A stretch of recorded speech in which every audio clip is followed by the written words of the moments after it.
En fin, Dios les bendiga. Qué bueno que están aquí, mis hermanos fieles.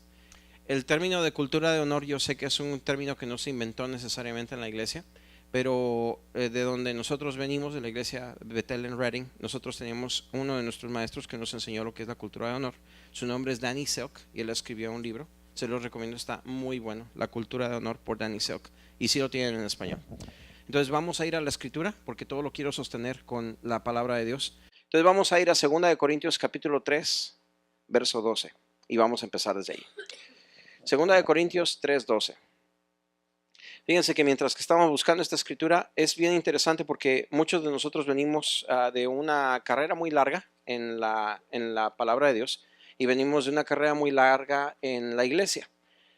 No les puedo contar de cuántas denominaciones e iglesias diferentes he estado en mi vida, de cuántos ministerios me he sujetado, de cuántos pastores he servido, de tantas cosas. Y lo curioso es de que generalmente las cosas que suceden en una iglesia, lo primero que pasa y lo que estaba predicando el domingo, es de que tú llegas a un lugar y el lugar es hermoso cuando lo ves por primera vez, pero cuando vas conociendo el lugar y vas entendiendo, cuando empiezan a tener los primeros conflictos, cuando las primeras personas empiezan a rozar contigo, entonces el lugar ya no es tan hermoso y entonces eres tentado a que tu corazón cambie.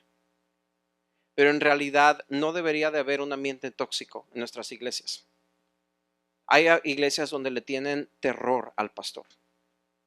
Nadie se le acerca al pastor porque le tienen un terror enorme. Y el pastor ha creado una infraestructura donde él es el que es el principal de toda la casa y es algo que funcionó en otro tiempo, pero Dios está cambiando esa estructura por bien del pastor. No estoy atacando a los pastores, pero es bien triste que nuestros pastores tengan tanta carga. Y es algo muy cultural, algo muy humano, donde queremos que siempre haya una persona enfrente. Y Dios quiere cambiar eso ahorita.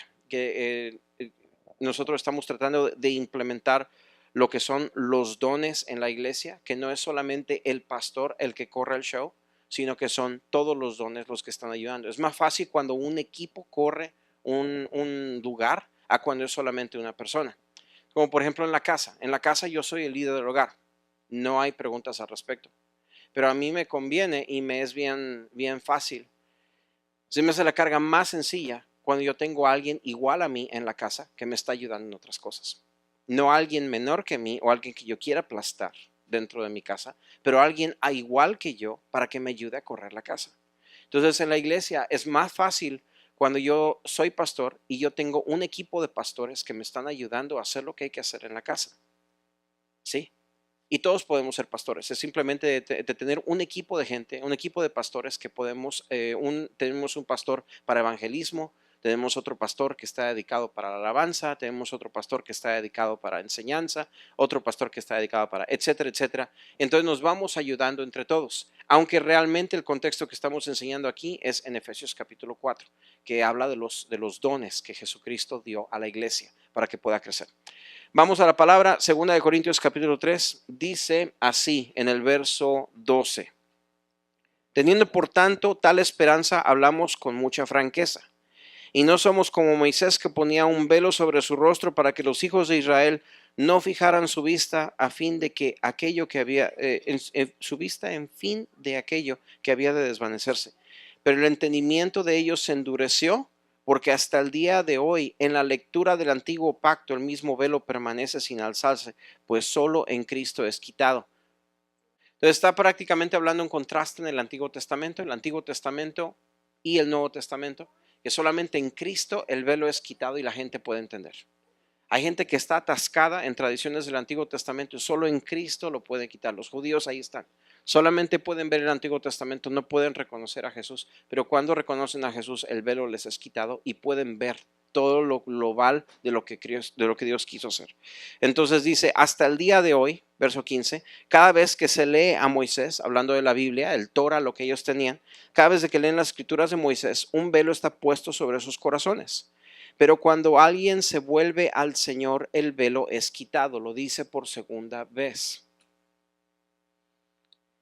Ahora bien, el Señor es espíritu. Y donde está el espíritu de Dios, ¿hay o hay control? O donde está el espíritu de Dios, hay temor. Si el Señor se empieza a mover en una iglesia y empezamos a tener libertad en el Señor, que se sienta la presencia de Dios, donde está el Espíritu de Dios, normalmente, por naturaleza, donde está el Espíritu de Dios hay libertad. Pero podríamos decir que esa es la norma dentro de la iglesia. ¿Podríamos decir que todo el tiempo hay libertad dentro de la iglesia? Probablemente no. Ahora, quisiera poder comprender lo que es lo que es la libertad. La libertad, hermanos, como se los enseño a mis niños, la libertad tiene fronteras. Y encontré un mejor nombre para ello. Decía que la libertad tenía límites, y sí tiene límites, pero la libertad tiene fronteras. Y lo hermoso de la libertad es que esas fronteras se van expandiendo conforme se entiende lo que estas fronteras significan. La frontera de la libertad es la responsabilidad. Entonces, a muchas personas les gustaría ser grandes predicadores, les encantaría predicar la palabra, les encantaría decir quién sabe cuántas cosas, tener una plataforma donde poder pararse y abrir un libro, lo que sea. Cuando yo era joven, así era. Pero es una responsabilidad enorme tener que enseñar la palabra, una responsabilidad enorme de pensar en el corazón de la gente y que estamos ministrando el corazón de Dios. Voy a ponerlo de otra manera. Cuando uno es pastor, también la responsabilidad es bien fuerte y es una carga muy pesada, porque uno como pastor está velando por el corazón de toda la gente y uno quiere instruir al cuerpo correctamente. De hecho, Dios es severo con las personas que se hablan de sí mismos y se dicen maestros, pero están edificando el cuerpo para mal. Vamos a explorar eso en unos momentos en un verso. Pero entonces, de cualquier manera, cuando uno, vamos a poner otro ejemplo, ya más como a la casa, porque quiero hablar también, sí quiero seguir hablando a las casas de ustedes. Si yo tengo unas llaves y las llaves de mi carro, yo uso mi carro y me encanta manejar, ahí están mis llaves. Entonces, pues yo tengo mis llaves de mi carro y me gusta mi carro y lo manejo y lo que sea, pero si yo tengo a mi hija mayor, que mi hija mayor tiene 13 ahorita, y me dice ella, papi, ¿cómo me encanta tu carro? ¿Me das tu carro? Ay, pues hay que compartir, ¿verdad? ¿Qué hay si tu hijo, por ejemplo, de 2 años o de 4 años te pide las llaves del carro? ¿Por qué? Tu hijo de 4 años te pide las llaves del carro. ¿Por qué no le vas a dar las llaves? Hay que ser compartidos, ¿no? Hay que dar amor. Exactamente, porque no sabe manejar. Pero la cuestión es de que el amor o la libertad, mejor dicho, la libertad tiene fronteras. Y las fronteras se llaman responsabilidad. Y esas fronteras son expandibles. Porque por ahorita esa libertad de no poder manejar el carro se ve así de chiquita, pero eventualmente esas fronteras se van a empezar a expandir. Conforme el niño aprenda a manejar el carro, que su mismo papá le va a enseñar a manejar el carro, ¿verdad? Yo le voy a tener que enseñar a mis niñas a manejar el carro. Lo voy a enseñar primero con videojuegos y después les voy a enseñar de veras a cómo manejar el carro, pero les voy a enseñar responsabilidad para saber cómo hacerlo. Entonces, de la misma manera, nosotros vamos entrenando gente en sus dones. Vamos entrenando a nuestros pequeñitos en sus dones, son con cosas sencillas. El chiste es cómo nosotros les enseñamos. Y volvemos a lo mismo otra vez. Donde está el Espíritu de Dios, allí hay. Ok, ¿por qué no hay libertad en nuestras iglesias? Donde está el Espíritu de Dios hay libertad. ¿Por qué tengo temor de algún hermano? ¿Por qué tengo temor de, bueno, ya llegó el pastor, pero ¿por qué tengo temor de un pastor, por ejemplo? Hola, Dad. Entonces, yo no les puedo dejar decir de cuántas iglesias o cuántos lugares yo entraba y había un pavor al pastor. Quítate el chicle porque ya va a entrar. Oye, ya llegó el pastor. Nadie haga ningún ruido. Todos los sugieres se paraban así como soldaditos o lo que sea porque acaba de llegar el pastor. Que se crea una cultura así. ¿Sabes por qué? Porque así es la casa de nosotros. Pero si el Espíritu de Dios está, ahí hay libertad. Pero ahí hay otra polarización que es errónea. Entonces quiere decir que como hay libertad, everything goes. Todo pasa. No hay límites. No, absolutamente no, porque en la casa tenemos que tener todo en decencia y con orden. Entonces, ¿dónde se encuentra todo esto? Y la cultura de honor es lo que compone esas cosas. Porque la cultura de honor protege tu identidad y protege mi identidad. Yo puedo valorar la identidad de un pastor o de un líder y ese líder valora mi identidad también. Y yo protejo la identidad de él y él protege mi identidad, pero porque hay amor de por medio. no es porque tengo que hacerlo. Cuando yo era niño, yo fui golpeado de una manera muy bárbara. Y cuando yo crecí, uno de los temores que yo tenía es que yo iba a hacer eso con mis propios niños. No llegué a hacerlo, pero sí llegué a gritarles. Y ustedes no me han conocido enojado, pero es como un momento en el que el niño me está mirando y el niño o una de mis niñas me está mirando y yo estoy súper enojado con ella y empiezo a gritarle, ¿cuándo vas a dejar de hacer eso? ¿Qué es lo que estás haciendo? Etcétera, etcétera. Entonces, si ese fuera mi estilo de vivir, ahorita hoy estaría mirando para enfrente, pero ni en cuenta se está. Entonces, pero sí hubo un tiempo en que yo hice eso. Mi primera niña alcanzó a verme así. Mi segunda niña me alcanzó a ver así. Y yo me di cuenta que rompí su espíritu cuando yo les grité de esa manera. Y fue un día que el Señor me habló a mi corazón y me mostró lo que es esto. Donde está el Espíritu de Dios hay libertad y hay amor. No tengo por qué en mi casa que tener golpes y gritos. Entonces yo hablé con mis niñas y las senté en la mesa. Yo tenía un problema con una de mis niñas particularmente que estaba viendo que se estaba volviendo de un carácter muy sombrío, no reaccionaba, estaba como triste. Yo pienso, bueno, yo siempre protejo mucho a mis niñas, estamos siempre juntos en donde quiera. ¿Le habrá hecho algún niño algo? ¿Le habrán regañado? ¿Le habrán, etcétera, etcétera? Y empecé a hablar con ella y todo y no, nada encajaba, nada encajaba. Hasta que llegó un día en que hablé con ella y me senté con las tres y les dije, miren, les quiero pedir perdón porque ustedes me han conocido como un papi que yo les grito mucho. Pero a partir de hoy yo les quiero dar a ustedes la autoridad para que cuando yo les grite, porque se me puede escapar, yo voy a dejar de hacer eso, pero cuando yo les grite, que ustedes me digan, papi, me estás asustando, no grites por favor. Y le digo, y yo voy a reaccionar y les voy a entonces hacer saber de otra manera. Digo, todavía les voy a dar disciplina. No se van a perder la disciplina, pero yo voy a reaccionar de otra manera. Y el día que eso sucedió, yo vi a una de mis niñas cambiar completamente para bien. Se le quitó la tristeza, se le quitó lo sombrío, porque entonces mi niña se dio cuenta de que las estaba honrando a ellas. Y el argumento fue este: yo quiero dejar de gritarte porque como yo soy una figura masculina, yo no quiero que ningún hombre te controle por gritos. No quiero que ningún hombre te controle gritándote.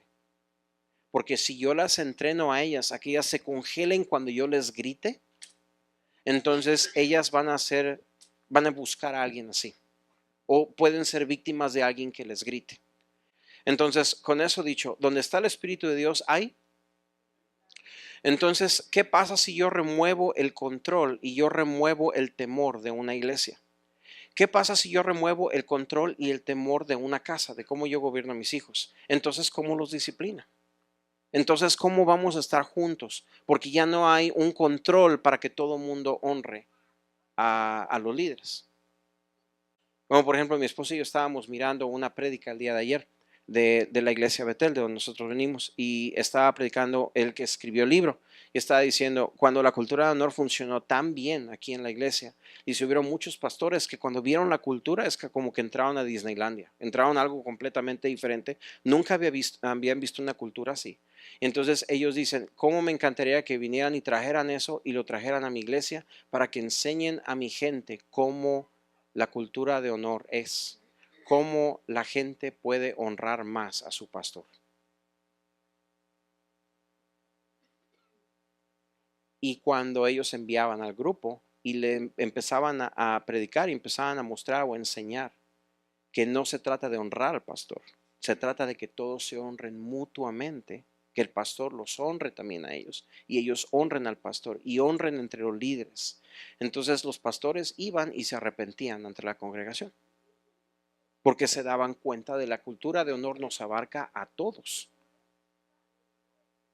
Cuando estás hablando de la cultura de honor se abarca en toda la casa. No quiere decir que no hay disciplina, pero no va a ser una disciplina a golpes ni va a ser una disciplina a gritos, sino que vamos a hacer una disciplina donde les vamos a enseñar a ellas a tomar decisiones, a ser poderosas, a tener opciones. No es perfecta porque no somos perfectos nosotros, pero estamos tratando. Entonces quisiera que nosotros tratáramos también, que hagamos una cultura que no sea tóxica. ¿Sabes por qué? Por dos razones principales.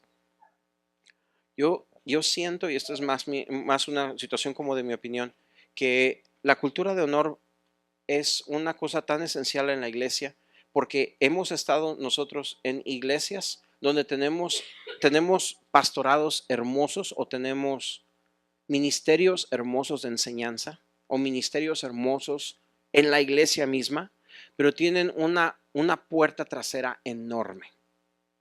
Y con esto estoy diciendo una ilustración. Viene mucha gente por causa del ministerio, porque el ministerio llama a la gente. Jesús llama a la gente hacia sí mismo.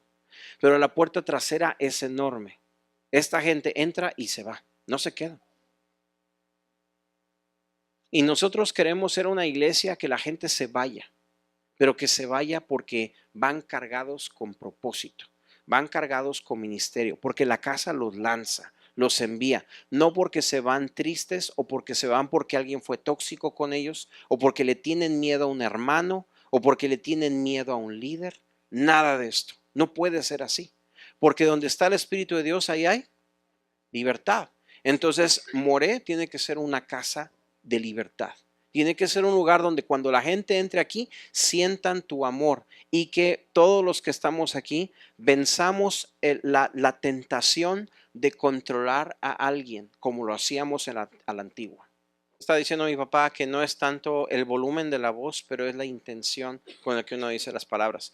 En la clase de matrimonio le estaba mostrando a mi esposa y yo que las palabras son como tacos, que tú les puedes poner carnita y se los sirves a alguien, o le puedes poner un gusano azotador y se lo das a alguien para que se envenene con él.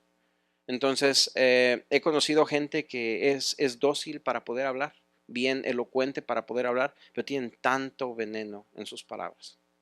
He visto predicadores, por decirlo así, que pueden predicar de una manera muy buena, pero hay tanto veneno en sus palabras porque se la pasan comiéndose otros predicadores con los que no están de acuerdo. El corazón que hay en la iglesia no debería ser jamás un corazón tóxico. No deberíamos nosotros jamás comernos a otra persona. No deberíamos nosotros jamás chismear de otro ministerio o hablar de otra iglesia.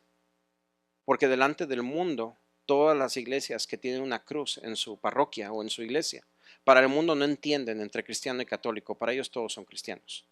Entonces, cuando nosotros empezamos a hablar mal de la iglesia católica, empezamos a hablar de un sacerdote o estamos hablando de X persona, lo que sea, estamos nosotros lastimando a nosotros mismos. Y la imagen que estamos mostrando del cristianismo, hablando de todo en el sector religioso, estamos lastimando a nosotros mismos. Y Dios no nos ha llamado a eso. Ahí es donde viene la siguiente escritura que les quiero enseñar. Primera de Pedro, capítulo 2, verso 5. Primera de Pedro, capítulo 2, verso 5.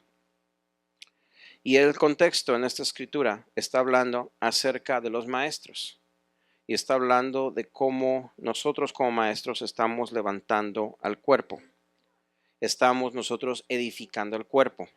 Verso 4 dice, viniendo a él como una piedra viva, desechada por los hombres, pero escogida y preciosa delante de Dios. También vosotros como piedras vivas, sed edificados como casa espiritual para un sacerdocio santo, para ofrecer sacrificios espirituales aceptables a Dios por medio de Jesucristo. Quiero mezclar este verso con 1 Corintios capítulo 3, verso 16. Míralo conmigo. Es más, yo voy a poner aquí una hojita aquí para separar. Si quieres tú pon una mano allí y vamos a irnos a 1 Corintios capítulo 3, 16. 1 Corintios 3, 16. Ese es el contexto que le estaba diciendo que hablaba de los maestros. Ok. 1 Corintios 3, 16 y dice así. Dice, ¿no sabéis que sois templo de Dios y que el Espíritu de Dios habita en vosotros? ¿De qué está hablando? ¿De qué está hablando aquí el apóstol? ¿Tienes una idea de quién es el templo? ¿Está hablando de tu cuerpo? ¿Está hablando de tu persona? ¿Está hablando de qué? No, tampoco. Está hablando, cuando habla del templo, hay un verso que habla de eso. Hay un verso que habla que vuestro cuerpo es templo del Espíritu Santo. Aquí no es ese verso. Ese es otro verso totalmente diferente. Dice, ¿no sabéis que vosotros todos sois templo del Espíritu Santo? Comparado con el otro verso donde dice, vosotros sois piedras vivas. Vamos a pintar la imagen. Piedras vivas en el tiempo antiguo, para cuando hablas de construcción, en los tiempos de ya de Jesús, ellos tenían que agarrar las piedras y las tenían que tallar. Las tenían que preparar, raspar una con la otra y ponerlas para que las piedras hicieran una edificación. Entonces imagínate que Dios nos agarra y nos pone en esta iglesia, nos pone a Luis y a mí en la misma iglesia, para que él y yo nos empecemos a tallar hasta que quepamos en la iglesia. Y ahí es donde tú estás asociado con otra persona que no le caes bien, o con una persona que se te es difícil vivir dentro de la iglesia, porque Dios quiere que vivan juntos.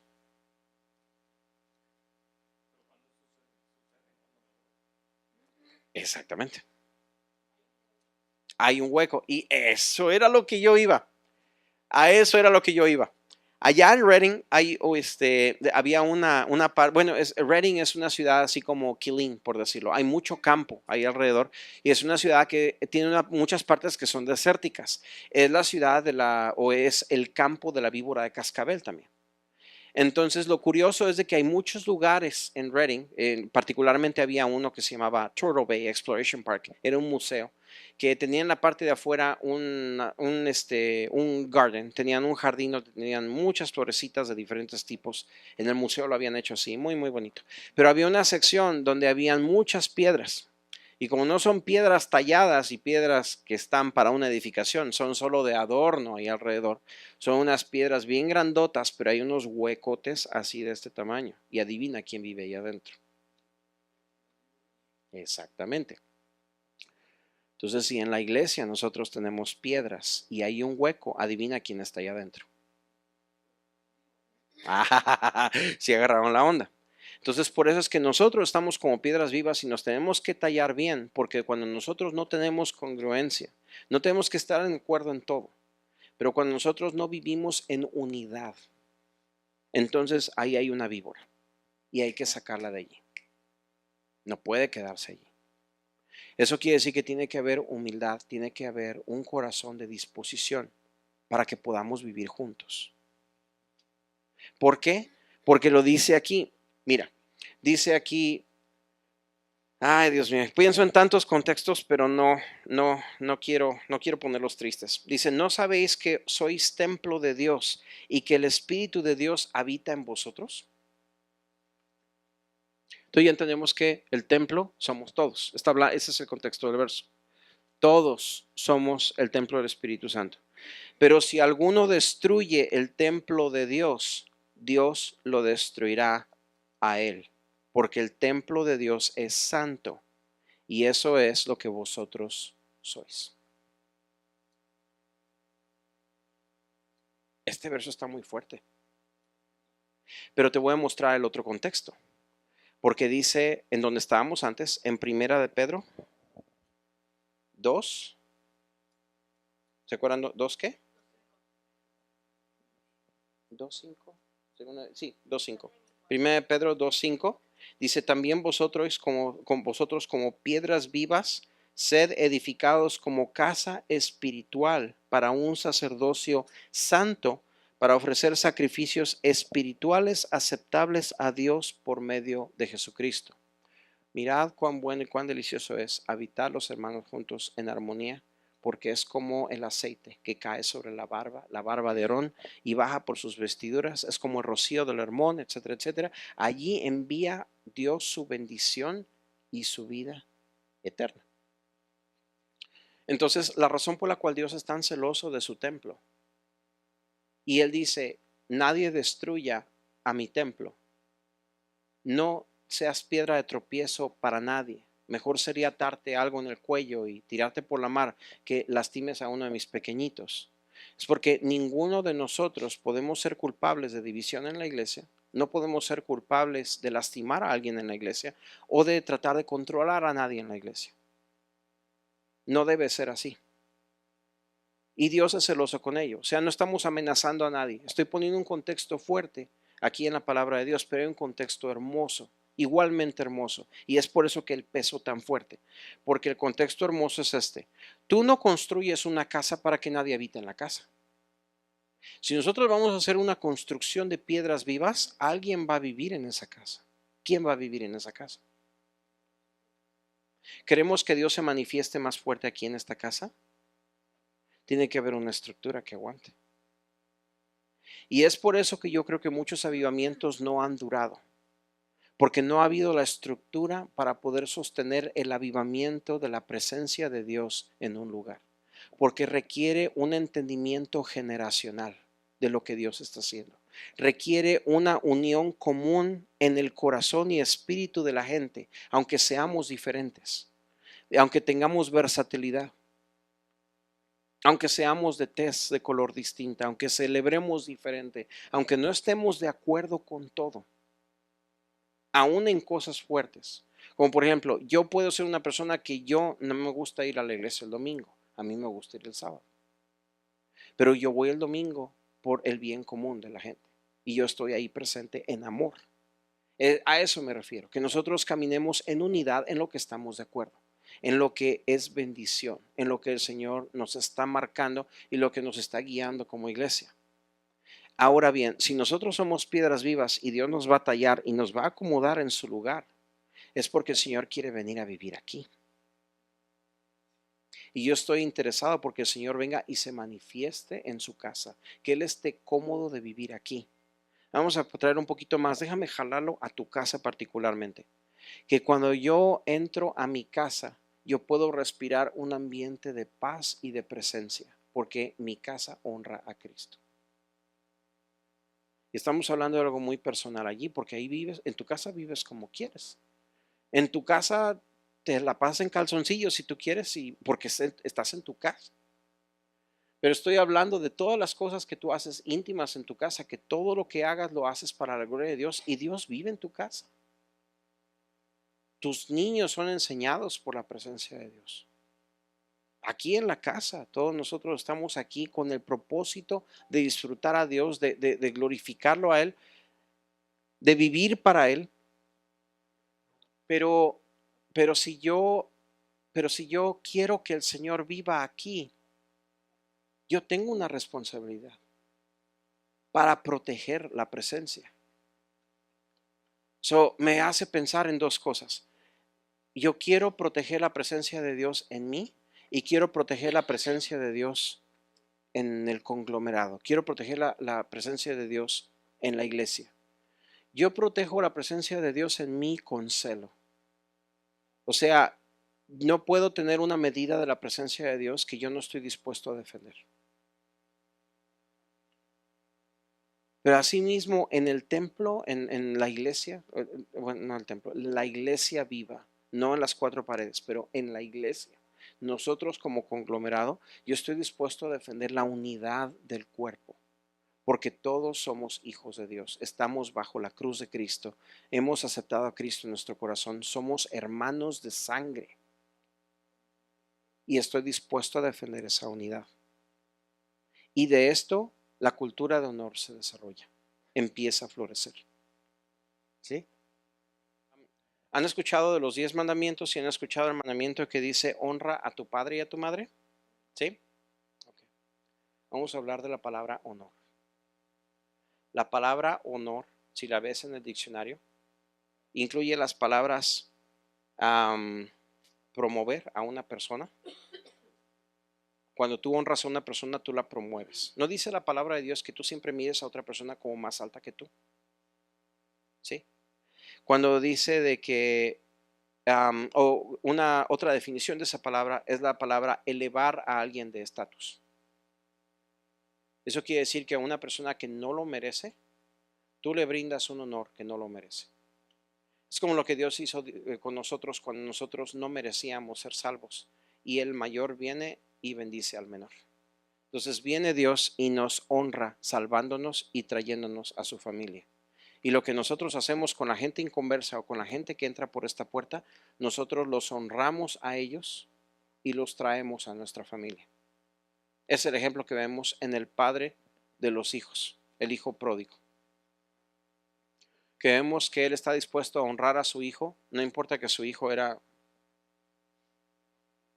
una persona muy mala, sino que su padre ve en ese hijo el oro, ve su sangre, ve su persona. Y así es como Dios nos ve en Cristo. Dios ve, como Dios está en la eternidad, Él ve el producto final. Él puede ver a una persona, lo va a traer, va pasando una persona por las puertas. Y Dios empieza a poner, Dios mira a esa persona en cómo lo que Cristo ha hecho en esa persona. Ve con amor, porque Él planea desde el vientre de la madre en todas nuestras vidas. Entonces viene una persona como tú y como yo, que vemos a esa persona entrar y Dios nos pone un pensamiento. Esa persona necesita un abrazo. Esa persona necesita que la saludes. Esa persona necesita una palabra. Y vas y la confrontas con una palabra por parte de Dios. Te estás tronando los dedos porque no sabes si va a recibir esa palabra o no la va a recibir, pero Dios te está usando. Más al rato vamos a empezar a hablar con ustedes con respecto de escuchar a Dios, con respecto de escuchar a Dios hacia otra persona. Pero no es algo súper hermoso de que la persona pueda entrar y que pueda recibir palabra de Dios y que su corazón sea transformado, porque entonces esa persona está recibiendo un honor, están recibiendo algo que no merece. Entonces, entre otras palabras que están descritas ahí en honor, hay otra palabra en el diccionario que es el dar gloria, admiración y respeto. Y con respecto de dar gloria, esa palabra sí quiero dar una pequeña pausa. En el libro de Éxodo dice en Éxodo 2:20, honra a tu padre y a tu madre. La palabra honra, ¿sabes qué palabra es? La palabra hebrea kabod. Y la palabra kabod la usamos para expresar la gloria de Dios pesada cuando viene y la gloria que se manifiesta. Y es bien curioso que esa palabra gloria es la palabra que se usa también para expresar el honor que se tiene que tener al padre y a la madre. Es como dar un honor por algo que has hecho. Pero en el caso del reino, de lo que estamos haciendo nosotros, estamos brindando un honor a alguien que no ha hecho absolutamente nada. Y eso es completamente fuera de contexto para nosotros, porque yo puedo mirar a una persona, inclusive las maneras de quitar esas serpientes de esos hoyos es cuando yo le brindo honor a una persona que no lo merece. Entonces es como que Dios mete la mano a ese hoyo y saca esa serpiente de allí y se empiezan a tallar mejor las piedras y caben mejor ahora en la estructura de la iglesia. Pero eso también sucede en la casa. ¿Te das cuenta que la gran mayoría de problemas que existen en los hogares es siempre por asuntos de honor? Los niños se van temprano de la casa porque sus padres no los honran. Los padres se desesperan con los hijos porque los hijos no los honran, porque no los enseñaron a honrarlos desde edad temprana. El hombre se enoja con la mujer porque la mujer no lo honra. La mujer se enoja con el hombre porque el hombre no la honra. Me he dado cuenta de cuánto deshonor hay entre músicos y hay entre líderes. De hecho, hubo un tiempo en que yo lideré un grupo con Mano de Fierro y me arrepiento tanto de haber hecho eso porque lastimaba a la gente. Trataba al grupo como, dijéramos, como un padre áspero trata a sus hijos en la casa a punta de gritos o a punta de golpes.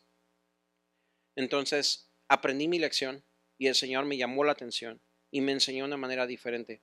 Y empecé, en lugar de cultivar un grupo de alabanza, empecé a cultivar una familia. Y esa familia era más fuerte que un grupo, porque esa familia era un sueño estar en ese grupo. De verdad, fue bien duro dejarlos. Hubo muchas lágrimas. Fue muy difícil cuando nosotros dejamos ese grupo, porque nos habíamos cultivado como familia y nos restauramos tanta gente, escribimos tantos cantos juntos. O sea, de verdad, donde está el Espíritu de Dios, ahí hay libertad. Entonces, sea que lo practicas en tu casa, sea que lo practicas en la iglesia, si tú estás acostumbrado a vivir en un ambiente de deshonor, eso vas a cosechar. Pero si tú aprendes a vivir en un ambiente de honor, créeme que cosechas cosas hermosas. Y lo que nosotros queremos hacer aquí en la casa es jamás ser culpables por dividir el cuerpo. Nosotros queremos mantener al cuerpo unido. No quiero ser culpable de hablar de otra congregación. No quiero ser culpable de hablar de otro ministerio. Quiero ocuparme del ministerio local. Quiero poner mis ojos aquí, poner mis ojos en lo que Dios está haciendo en la iglesia entera. Es cierto que hay un montón de disfunciones, pero ¿sabes qué? La Biblia dice que yo no voy a criticar a otro siervo. No voy a criticar al siervo de otro. Entonces yo sé que Dios se va a encargar de ese siervo, Dios se va a encargar de mí, nos va a llevar juntos a ser como una novia perfecta para Cristo y vamos a llegar al blanco. El chiste es de que yo tengo que enfocarme en lo que Dios me ha mandado a hacer aquí. Por eso Jesús dice, antes de que le quites la pajita que tiene el hermano junto, quítate la viga que tienes en medio del ojo tú. No juzgues. Preocúpate, usa esa energía para caminar rectamente. Estaba platicando con mi esposa que la gran mayoría de las bienaventuranzas hablan acerca del cómo nosotros nos comportamos con otros hermanos. Entonces, este asunto de la cultura de honor es real. O sea, de verdad Jesús estaba poniendo una cultura alrededor nuestro. Entonces, hay veces en que se causan divisiones por causa de que todo el mundo quiere tener la razón en un argumento. Entonces, yo, por ejemplo, quiero tener la razón de que si los diezmos son para ahora o los diezmos eran del Antiguo Testamento. Entonces, yo digo que son para ahora y la otra iglesia dice que son del Antiguo Testamento y no se ponen de acuerdo. Y luego, después de haber tenido una polémica así, entonces crean otra polémica. Es el corazón de discusión, el corazón de dificultad, el corazón de división. En la casa puede suceder lo mismo. Cuando yo tengo un argumento con mi esposa y lo que estamos tratando de hacer es ver quién está en lo correcto y quién está en lo correcto, porque está ese sentido de justicia, el sentido de que yo soy mejor que tú y tú estabas mal y yo estaba bien, por lo tanto tú debes de seguirme a mí. Entonces, cuando yo hago eso, estoy dividiendo mi casa, estoy lastimando a mi esposa. Porque y hemos tenido tantas discusiones, pero cuando mi esposo y yo estamos discutiendo y hablamos los dos, hemos tenido turnos en los cuales yo le he dicho, otra vez ella me ha dicho, el propósito de esta discusión no es para ver quién está bien o está mal, es para ver cómo vamos a resolver el problema. Eso cambia completamente el asunto. Porque entonces ya no estamos, y puede ser un momento en el que estamos bien dolidos, que de verdad algo nos pasó, que estamos trinando de coraje. Pero como ella está atascada conmigo hasta que nos vayamos con el Señor, y todavía cuando lleguemos a presencia del Señor, quién sabe si la voy a dejar ir. Entonces ella y yo tenemos que trabajar nuestras asperezas, porque aparte de que estamos casados, somos edificación de Cristo. Y nosotros queremos que Dios venga y more en nuestro matrimonio. Los tiempos más difíciles entre mi esposa y yo fueron en nuestro noviazgo. Ahí fueron los gritos, ahí fueron los sombrerazos y las dificultades porque estábamos a distancia. Pero una vez casados, estábamos bien talladitos de carácter y empezamos a embonar. El Señor nos ayudó y tuvimos un primer año que fue increíble. Pero es increíble cuando viene la presencia de Dios y te visita a tu casa cuando menos te lo imaginas. Y eso es una cosa de experimentarlo, pero es otra cosa de que Él se quede. Y nosotros somos culpables de haber dejado de ir al Señor tantas veces. Y piénsalo bien, la gran mayoría de veces fue por disensiones, o fue por problemas, fue por desacuerdos, fue por deshonores. Y el Señor quiere venir y se quiere quedar a vivir. Ay, allá en el cielo, allá en el cielo. No, no, Dios quiere venir a vivir contigo aquí. Quiere vivir contigo. De eso se trataba. Por eso acepté a Cristo. Para que Él venga y viva aquí. Entonces así en la iglesia también. En la iglesia por eso somos piedras vivas, por eso nos estamos tallando, por eso estamos tratando de cultivar una cultura de honor. Porque si cultivamos una cultura de honor aquí, estamos invitando a la presencia de Dios a que tome residencia aquí en esta casa.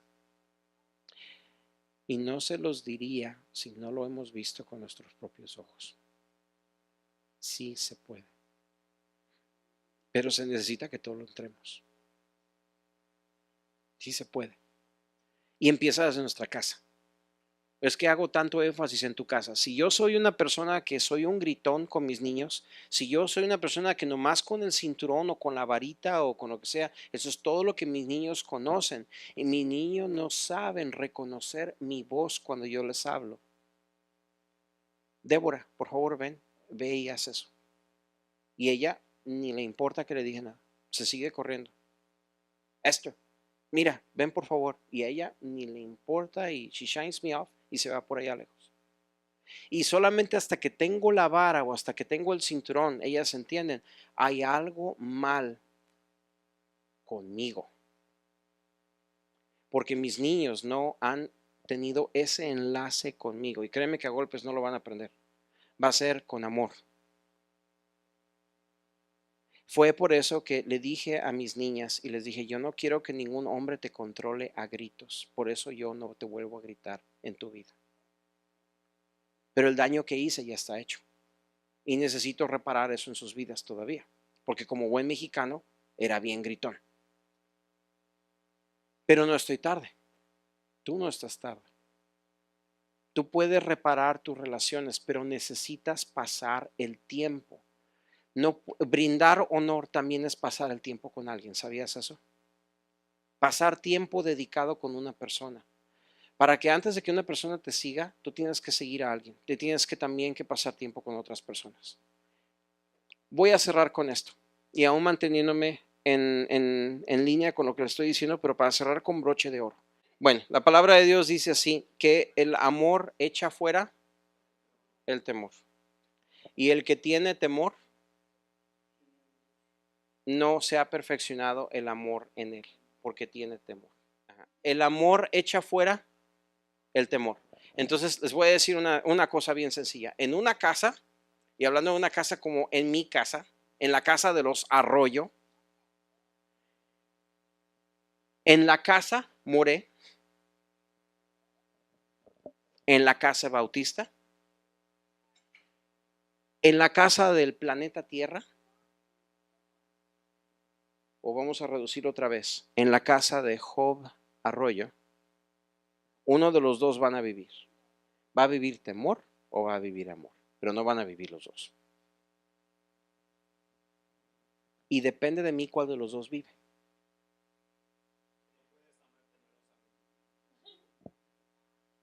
No se ama completamente, no lo creo que sea así, porque sería a medias.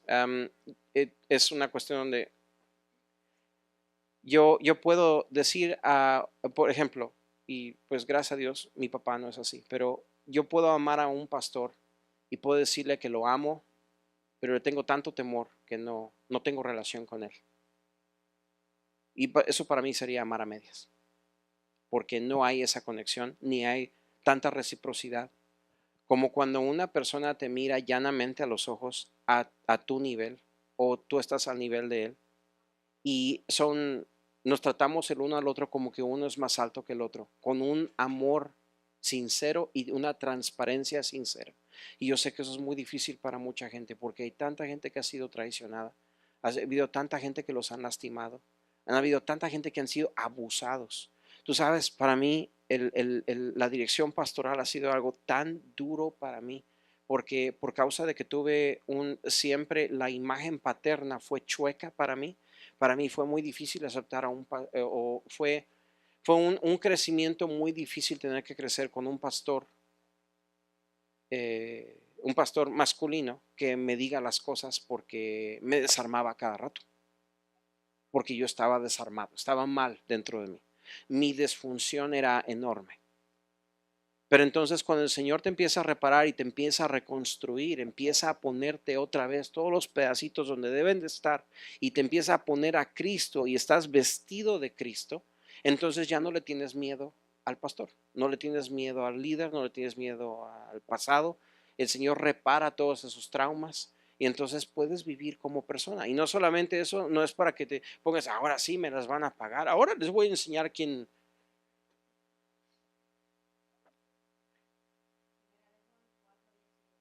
Primera de Juan 4:18.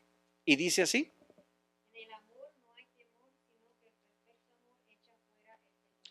En el amor no hay temor, pero el perfecto amor echa fuera el temor. Y el que tiene temor no ha sido perfeccionado en amor todavía. Porque el temor lleva en sí castigo. Y Dios nos vino a librar del castigo que merecíamos. Y porque ya no hay castigo, entonces por eso ahora estamos llenos de amor y de gratitud. Y por eso vivimos para Él.